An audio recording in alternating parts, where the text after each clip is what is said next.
This is Envision Self-Healing Podcast, episode number 39.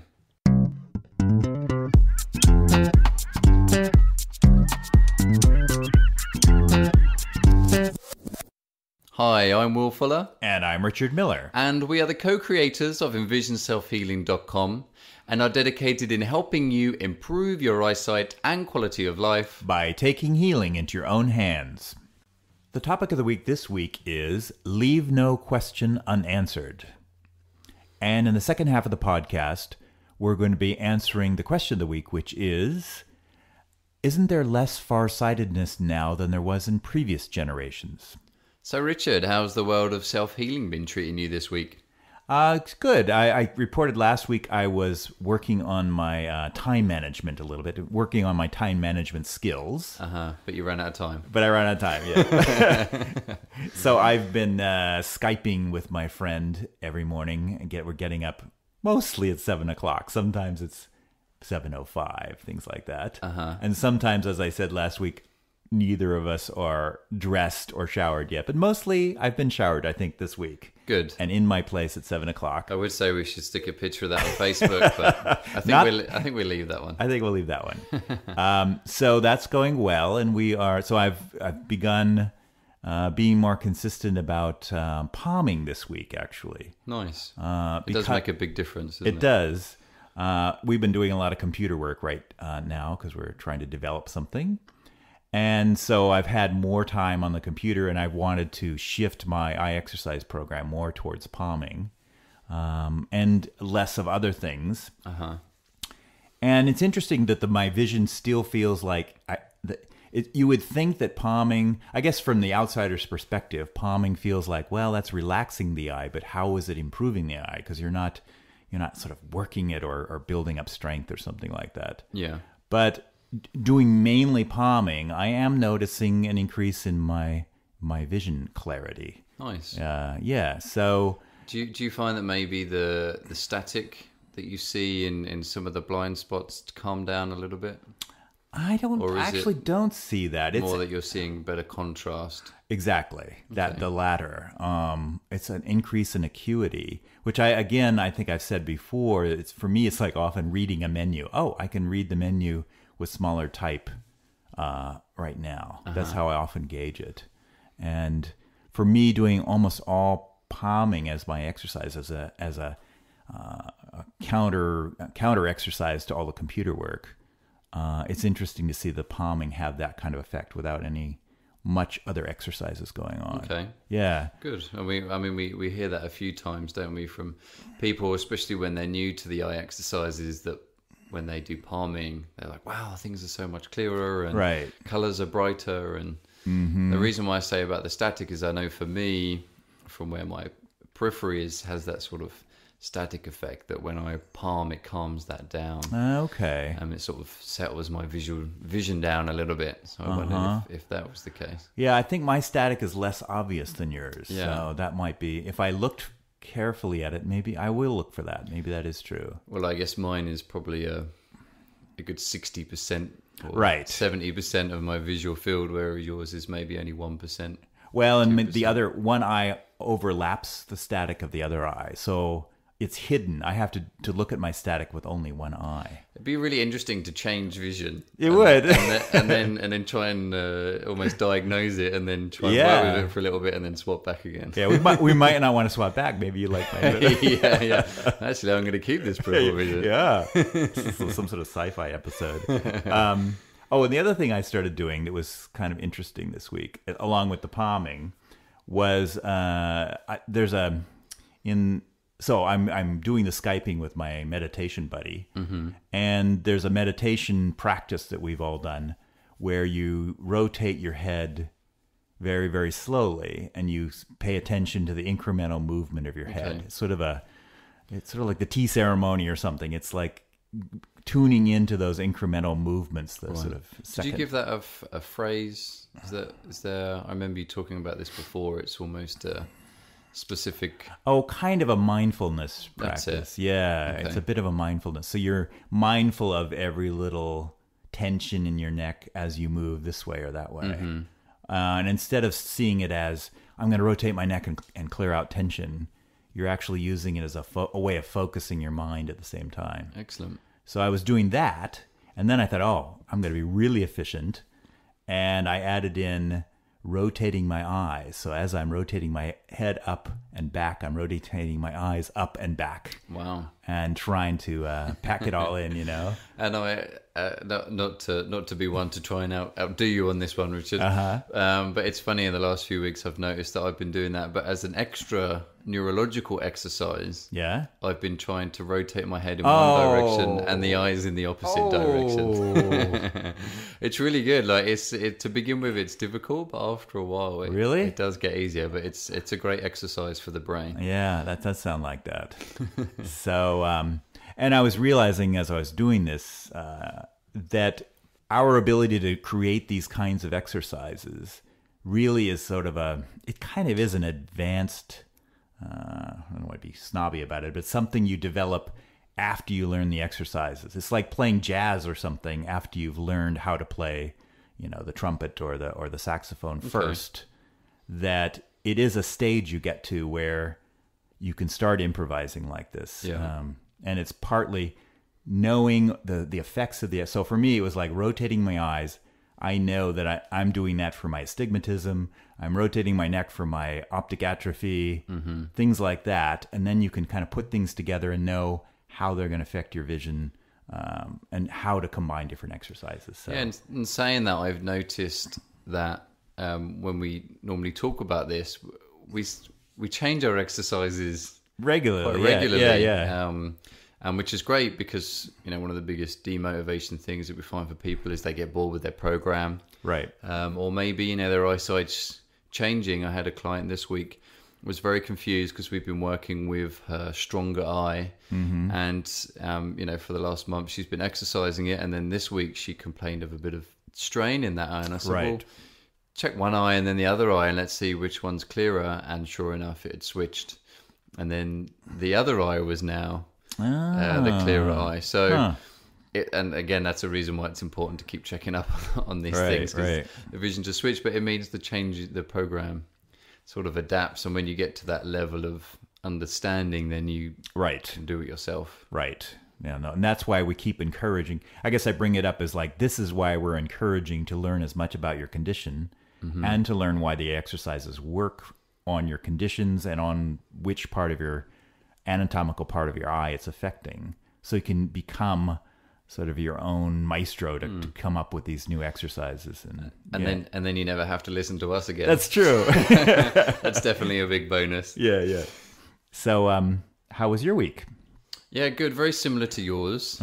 Spending a lot of time on the computer. Yeah. I really noticed this week, I think I've mentioned this before, but how important fitting those breaks in whilst on the computer, for my eyes and also for my body, because I could feel my hips starting to tighten up, the hip flexors were starting to seize up, and my ankles were getting stiff and my quads were getting tight.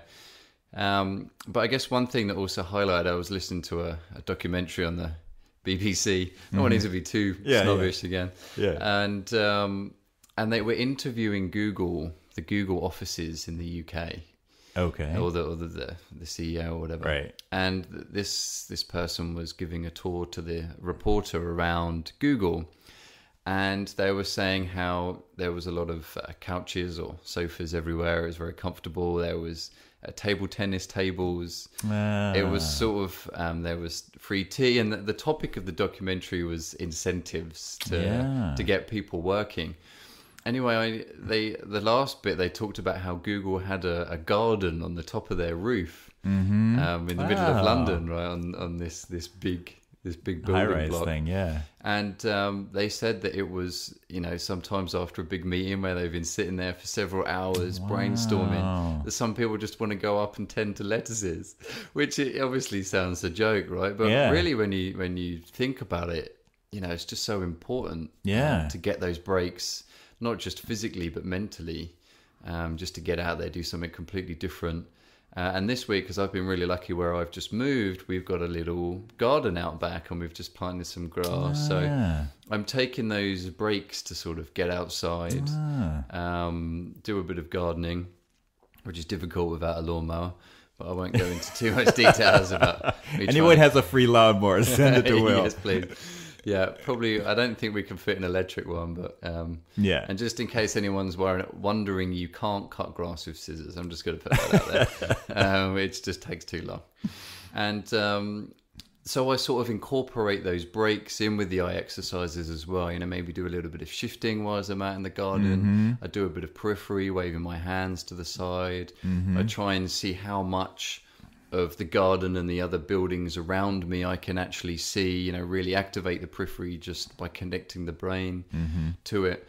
So I just thought it was really interesting because these other companies that are seen as very progressive are going that way. This is the way, you know, instead of sitting in an office for 8 hours and you have a 10-minute break, which is sort of the old model, I guess. Now it's kind of, if we want to get the best out of our workers, then we need to give them an environment that allows them to work to their healthier. So yeah, and it's interesting. They may be improving their vision without realizing it, because I would guess that if you've been in an intense meeting and probably there's not a view out the window. Well, I guess there are some conference rooms like that. But just imagine sort of an intense meeting where you're all looking at each other or looking at your notes. Boy, wouldn't it be great to go out and look further away all of a sudden and sort of space out into the distance? I bet a lot of people just do that instinctively. Well, also, I could imagine you get a lot of brain fatigue when you've been sitting in a meeting. Yeah. I know sometimes when we have our meetings, our brains are pretty fried afterwards. And we're like, okay, now let's go to the computer. Let's go to the computer. Some questions. And so I really, you know, just, if you could imagine if you've got that brain fatigue and then you get to sit down at a computer for the next 4 hours and type away, you know, the combination of eye fatigue, brain fatigue, and, you know, no wonder people come home just exhausted, and, you know, they're complaining of their eyes hurting and whatnot. But one thing I was really pleased about is, even though I've been at the computer a lot this week, my eyes feel a lot more relaxed. And they feel, this week in particular, I felt a lot less conflict in the two eyes, because I've got one eye that's a lot more dominating than the other eye. And they kind of feel a little bit pleased with me with this extra work I've been Your doing eyes feel with my pleased periphery. with you. They are. And it sounds funny to say it, but I guess when you experience eye strain a lot of the time, like I do, from where I overuse the central vision, and I also saw the other day that one of the symptoms of RP is to have to be tired all the time. And I think that's from, you know, having to strain to use your central vision all the time. It's really draining. So really incorporating my periphery, I feel like it's brought that balance of strain out. And I know last week I was seeing a lot more static, and I was feeling a lot more tired. The weather had just changed here in San Francisco. It got a lot colder, so I felt like maybe a bit of a cold was coming on. But I sort of beat that off. And today there was a lot less eye strain, a lot less static. In fact, yesterday I was doing some of the periphery exercises, and I noticed 2 patches of clear vision in my upper left and upper right periphery. And I understand now, when we said we couldn't understand people about how their we would say the periphery is blurry and the central is clear. Yeah. This was a clear spot in my periphery. So, and I can almost map it. I could move it and it's sort of foggy, and then I move the hand out, it becomes clear. I can see more color. I can see more detail. And then as I move over again, it sort of fogs over again, or hits a real blind spot area. Right. So, you know, I've noticed this in 2 areas, and I was just amazed that I could see this clearly. I mean, it was only, you know, it was a couple of fingers and a bit of a palm of a hand, but it was better than what I've been seeing before. Yeah, so before it would have been just static with maybe different tones in the static, but that's better. Yeah, I mean, before a year or 2 ago, I wouldn't even seen anything. You wouldn't have looked at it, yeah. So, but now, you know, it really was that fog that I was talking a few months ago now that I was trying to tune into. And now there's actually a couple of windows, let's say, of clarity that's actually come through. So, I mean, I was pretty awe-stricken. And I'm starting to see that it might be coming into other areas of I'm starting to be able to maybe map maybe 3 gradients. One is clear, one is sort of foggy, and one is not really there, like real distortion, really, like a blank spot. So so I'm starting to map it out by moving my hands around in my periphery. But the fact that I've been working at the computer so much this week, and you had this increase, for today, for my eyes to feel relaxed, which was very nice. And to also notice that increase in periphery. Wow. And I think what it is where I'm waking it up, it's staying. So it's using it on a more permanent basis without me having to consciously do it all the time. Yeah. So maybe reversing the brain's turning away from those areas, and its brain is now turning towards them. And then by attending to them, it encourages the functionality to return, really. Yeah, I realized a while ago that probably one of the biggest challenges here is to get the brain just to go, yes, something is here. Let's, start working with it, because I noticed that for me to pay attention to my periphery is a continuous battle. I always have to be thinking about it all the time in order for it to happen, which means anytime I'm not thinking about my periphery, which is, most of your day, if you think about a work day, then, I was just overusing my central vision. So I kind of felt, well, I know that with everybody else it's natural. People just use their periphery. They just cross a road. I always get upset with people when I cross the road and they don't necessarily look left and right. And I'm like, what are you doing? They're like, I can see them. I can see the cars because I don't have that 180 periphery. So I really felt that if I could connect enough, if the brain says, yes, I want to see here, this is actually valuable information, then it will just connect to it and stick. And my hope is that you keep going with that, and then more and more bits stick. And then you start, using your vision more. Yeah, it's a similar. My blind spots are centrally located, in one in each eye, and I do have that gradation you're talking about. Exactly what you're talking about. There's an area where there's no compromise, and then you go in a little bit, and it's a very small ring around this blind spot. Then it's like a different level. It's degraded just a little bit. It's like there's a bit of static, isn't as clear. Then there's something that's sort of halfway in between, and then it's gone in the middle. Yeah. So, and over the years, I've reduced that size of that blind spot. So you're basically doing the same thing around their periphery. Yeah. Fantastic. Yeah, it's great. Let's go celebrate. Yeah, exactly. Okay, great. Well, I think it's a good time to move on to topic of the week.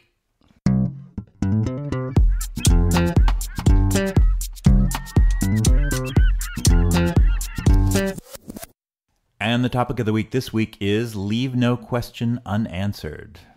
And this is a really important topic that we're going to be discussing today, because obviously this has been such a big part of Richard and I's journey over we figured out the other day that it's been over 20 years between the two of us that we've been working on vision improvement.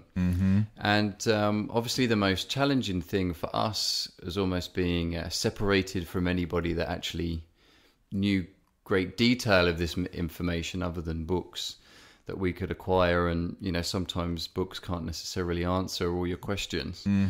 And we were really starting to work with how much we wish we could have had those answers, those questions answered all that time ago. And I mean, now we're spending so much more time learning the anatomy, and this is our environment now, and now we're answering other people's questions, that things are so much easier. Just like what we were just talking about, one area is fuzzy and one area is clear. What does that mean?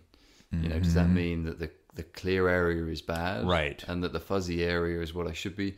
It sounds silly, but we don't know, especially when we're segregated from that community or access to anyone that has that knowledge. Yeah, and when you're segregated out like that, and so for instance, if you learn eye exercises and you spend your time and you tell people, and like you'll be introduced to a lot of doubt from the surrounding community, and in some ways you're out there then defending eye exercises to all these people who think they won't work, and it leads to your own questioning: is this really working?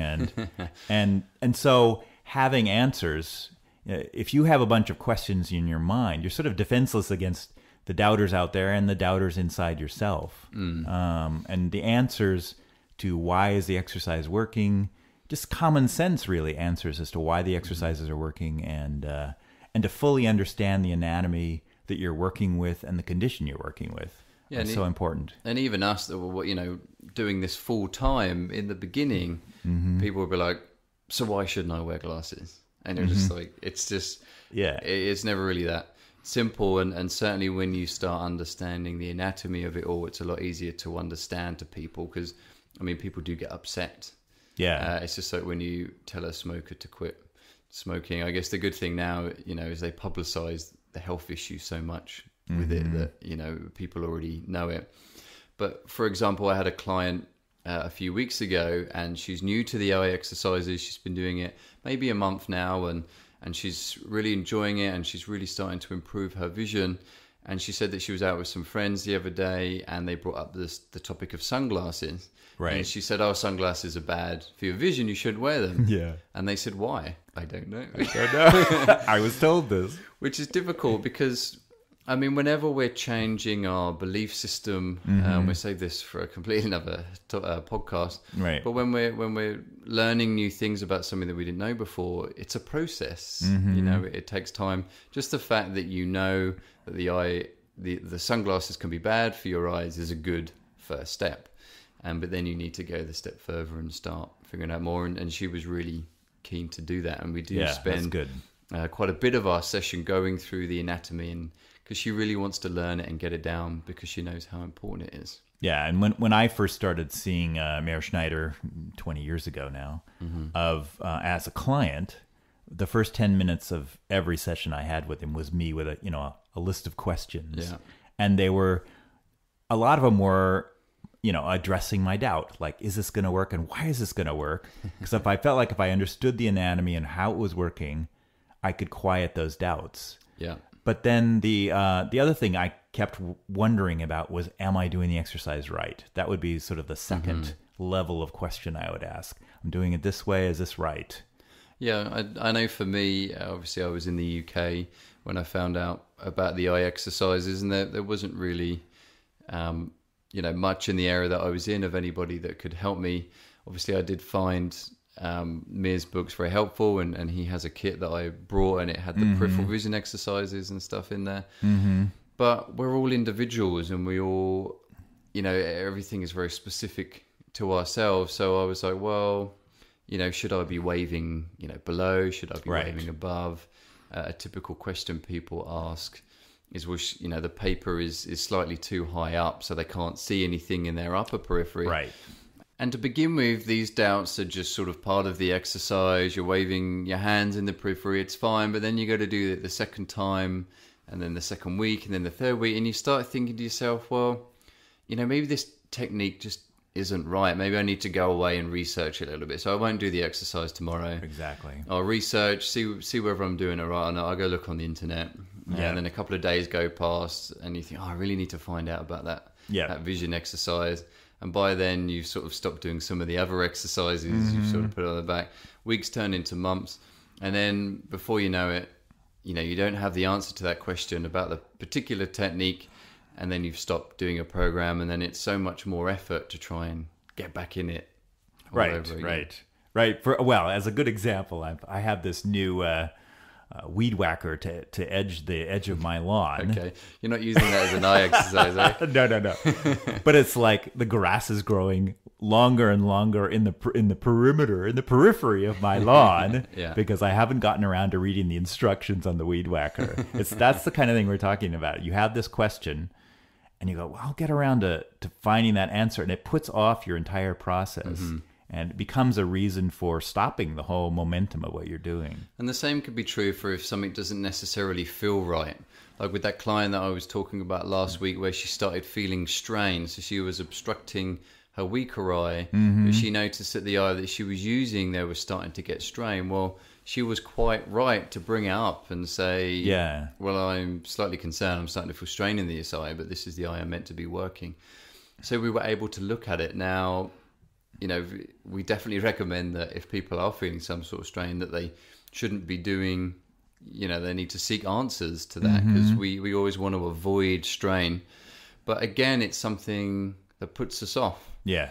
Or maybe it's a real simple reason. Maybe it's something like the peripheral vision exercise, but you're starting to feel more energy or more active or something in your periphery, but you don't necessarily know what that feeling is because you've not experienced it. And you might think, oh, well, maybe I should stop doing this.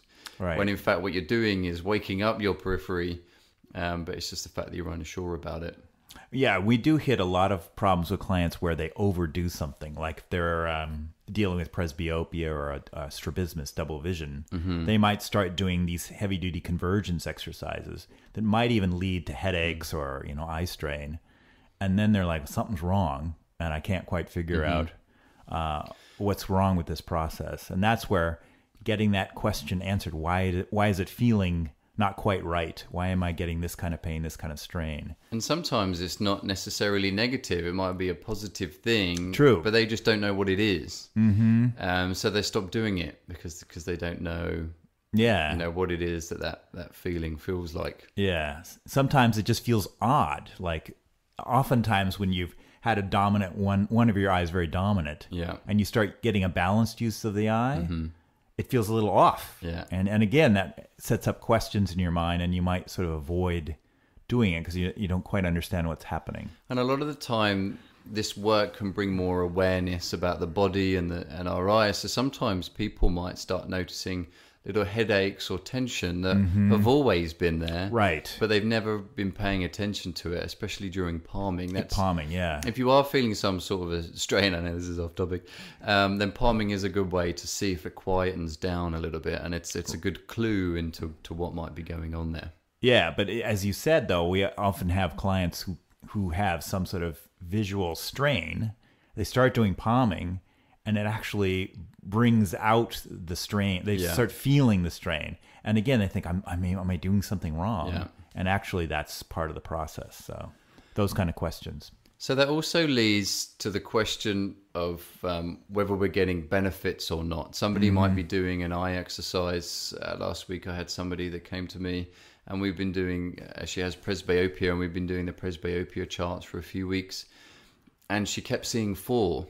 She just wasn't getting the 3, and I was like, well, you're over converging. And after a couple of weeks, I was like, just strengthen the muscles a little bit. It'll start coming to go. A couple of weeks, and she stopped doing the exercise. Oh, of course, because she couldn't do it. Yeah, which makes sense. Why, Yeah. And so we really dedicated 10-15 minutes, and any question that she had, I answered it. We went through it in more detail. And she realized that she just misunderstood the concept, and she'd been doing it wrong. And last week she was able to do it with the pencil, and then now this week she can do it on her own. Just do it on her own without the pencil. Yeah. If she hadn't have had that question answered, then right now she wouldn't have be doing any of the exercises. Right. When in fact she's improving her presbyopia and strengthening her eyes and reducing eye strain. Yeah. All at the same time, something that otherwise she would have just stopped doing. And this emphasizes a bit of our philosophy that we want you to be asking questions. We don't want you just to say, I do these exercises, I don't know why I do them. And then you resent doing them because you don't know why you're doing them. We want you to be knowing why you're doing them and asking questions. Yeah, it's a real reciprocal kind of relationship. And it's important that you have that access to be able to actually ask someone. It stops things like procrastination, like what you were talking about before, putting off from the weed whacker.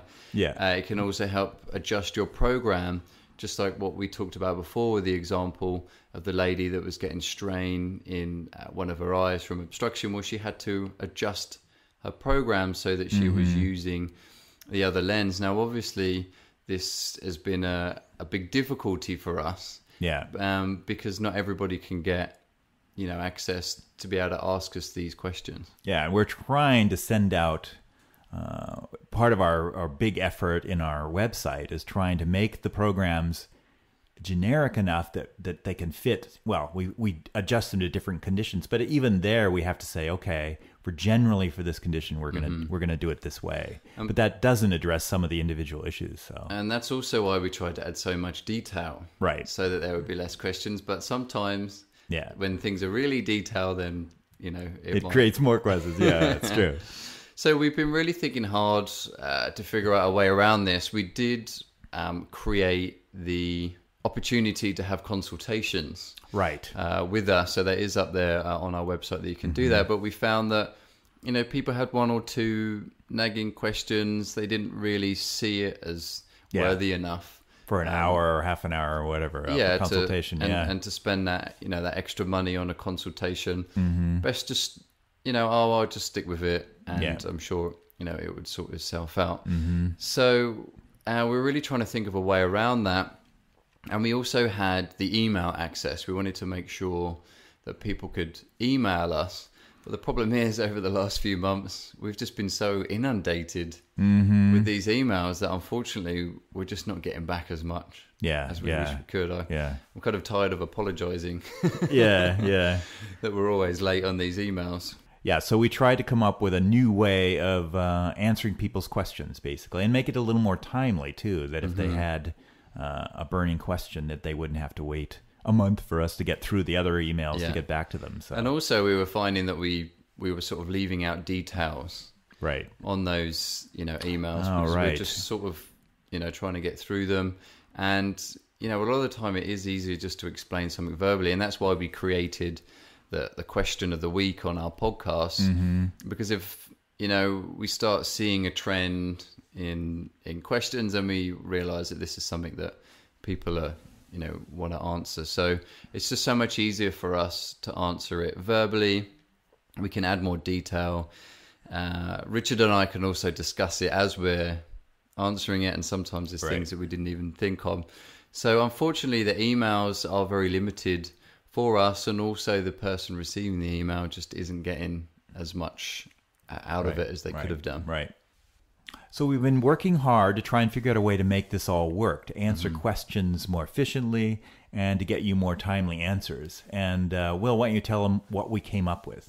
Yeah, it's certainly something that isn't going to go away. And in fact, it's as more and more people find out about the eye exercises, this is only going to exacerbate. So we really wanted to find a way that we could answer a bulk of questions all at the same time, so that you get quicker feedback and also more detailed in your answers. It also means that if you've got just a short one-off question, then you're more likely just to send it off because you don't feel like you have to pay for a consultation just to ask one question. And it also means that you're going to be more likely to ask those more detailed questions because some really nice people out there are afraid to ask these longer questions because they know that we're the ones that have to sit on the other end of the computer and type it all day. So the best answer we could come up with is to have an email that comes directly to a specific inbox that we have at Envision Self-Healing, and then we can collect all those questions and then answer them every 2 weeks on a live call. So it involves us sending out a private number and a private PIN number that you then dial in, so it's a conference call. And then that way we can just sit, go through all the questions. You could either just listen to your specific questions, and then if you want to hang up, then that's fine. But also if you want to listen to other people's questions and sort of find out a little bit more, because you might be surprised and find out that someone else's question is similar to yours, or something that you hadn't even thought about might actually advance you in your own program. So we'll answer them every 2 weeks. You get that access, and of course we understand that not everybody is going to be able to make the calls. So we're also going to record those calls, and then everybody that is able to access the private call sessions that we're doing, then they're able to get a copy. We will send out a link to be able to get your hands on the recorded phone call conversation so that you can either listen to it again afterwards, even though you might have listened to the question, you might have listened to the answer, you might not want to sit there with a pen and paper and try and scribble everything down really quickly, especially when we do sometimes talk relatively fast, or you might not understand necessarily our English. So your English. My English, yeah. My English, you're American. Yeah. So by having it recorded as well, when we send that out to you, it means you can listen to it time and time again.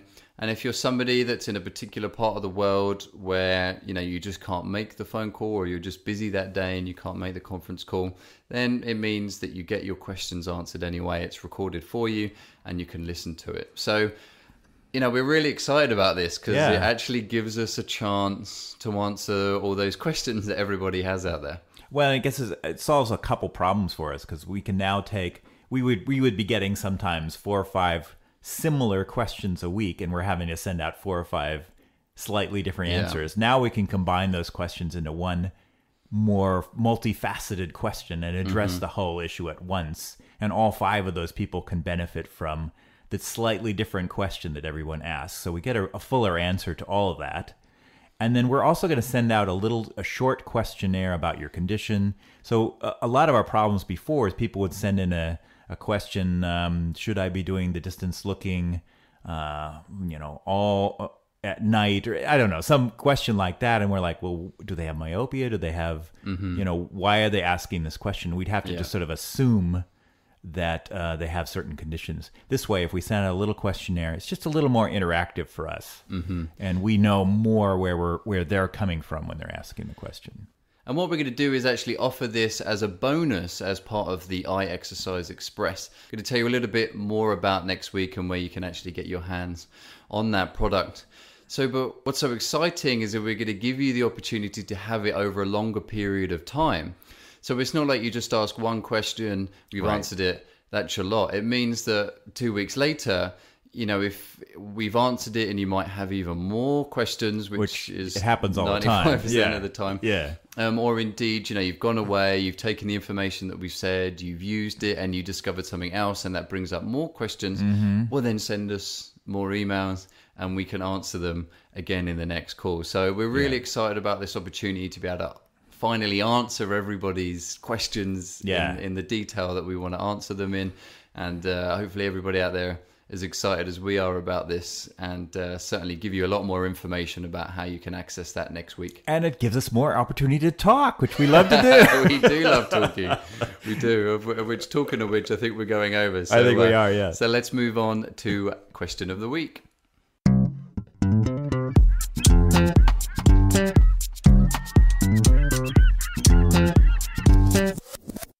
And the question of the week this week is, it seems like there's less far-sighted people out there now. Is that true? Is that where the trend is going? Yeah, this came through on one of our YouTube videos, actually on the distance-looking eye exercise. And the person says that they really enjoy doing the distance looking. They think it's very important to be getting outside, and that they actually notice that when they spend several days indoors working, that their vision is that much poorer than when they're outside, which is a very good observation, which we're pleased about. But it's really interesting because it really opens up a larger debate. Yeah. We spent some time debating. Well, not debating, but it sparked a lot of interest in ourselves in a conversation. And we did a little research to see whether there was an increase in farsightedness, and we can't find any evidence of that. But what we're more assuming here is that actually what they're seeing is an increase in nearsightedness has dwarfed the number of people who are farsighted. Yeah, not so long ago, a report came out on the BBC about how school leavers in Asia, up to 90% of them, 90%, are now nearsighted, are now 90% sighted, are now nearsighted, and they're really contributing it to a lot of near academic work, right? And they're also combining it with lack of sunshine, which is amazing because the sun is meant to be so bad for us, right? So I think they were saying at least up to 3 hours a day, and it's to do with the dopamine levels, prevents the eye from elongating, makes that structure stronger. Yeah. So it means that you don't become nearsighted. Well, we also believe that it was a study of school children. And we also believe that since they're outside, they're probably looking at the sky, at the clouds, and in the distance. So even that is counteracting a lot of their schoolwork where they're looking close all the time, which is a good evidence for the increase in nearsightedness in the Asian population, that they're spending so many more hours in the schoolroom and looking at books and computers And someone even mentioned even when they're resting from their work, they're taking a nap or they're indoors lying down, they're not getting out and doing stuff. And a lot of people might find it interesting to know that we're actually all born farsighted to begin with as babies. And then what happens is the eyeball either gets to its optimum where it should be, or it either doesn't quite get to that optimum. Yeah, and then you're farsighted. Or it goes too far and you're nearsighted. And you become nearsighted. Yeah. So, I kind of feel either that the people that used to be farsighted now aren't, because they're doing a lot of near work, so that makes them myopic. Or it's just like what you say, farsightedness doesn't really seem that much of an issue when 90% of a population is nearsighted. And of course that's an extreme, but it's rising all over the world. And I sort of remember this as a kid. Those of us who had glasses, actually there weren't that many of us now. I think if I look back to my elementary school, in my class there might have only been 4 or 5 kids out of 30 who had glasses, and I wouldn't be surprised now if that's half the class or something like that. Yeah, they said in this report that only 2 generations ago it was 20%, and now it's 90%. Yeah. So, and they were saying that how that just completely washes out the genetic theory. Yeah. That it's all genetic. Right. So I mean, you might have a genetic predisposition, but certainly that doesn't explain for such a large increase, and it's an epidemic. Yeah. Now. Yeah. So we were really pleased about that question. We sort of had a chance to debate it a little bit and research it a little bit. So we don't necessarily have the real statistics, but it's a real food for thought a little bit on that one. And So I think generally we think it's just a statistical warping due to the increase in myopia. Okay, great. Well, we hope you enjoyed this week's podcast. If you want to find out a little bit more information, then head over to our website at envisionselfhealing.com, and you'll find some free programs over there that you can use on your own eye conditions. Just click on the conditions tab and then search for your condition there. You can also get your hands on a free ebook called A Modern Day Guide for Improving Eyesight, and we're actually in the process of updating and even making an audio version of that, but we've been so busy with other stuff that we've not had a chance to get that to you, but just know that is on its way. So that's basically just a free ebook telling you a little bit more about how these eye exercises can help improve your eyesight, and indeed how our modern day lifestyle, just like what we were talking about in Asia, is actually contributing to poorer vision.